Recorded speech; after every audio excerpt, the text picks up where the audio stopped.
चलते चलते मेरी ये गीत याद रखना, कभी अलविदा ना कहना, कभी अलविदा ना कहना। चलते चलते। আর এই তাজমহলটি ছিল একদম যমুনা নদীর পাড়ে। তাজমহলের ব্যাক সাইডে আসলে আমরা এই যমুনা নদীটিকে দেখতে পাবো। যমুনা নদীর পাড়ে হওয়ায় এই দিকের দৃশ্যটা আরো অপূর্ব লাগছিল, তাজমহলের মাধুর্যকে, সৌন্দর্যকে আরো ফুটিয়ে তুলছিল।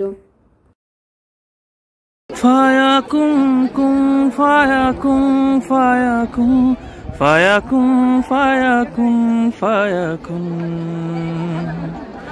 ফায়াকুম কুন ফায়াকুম ফায়াকুম ফায়াকুম ফায়াকুম ফায়াকুম।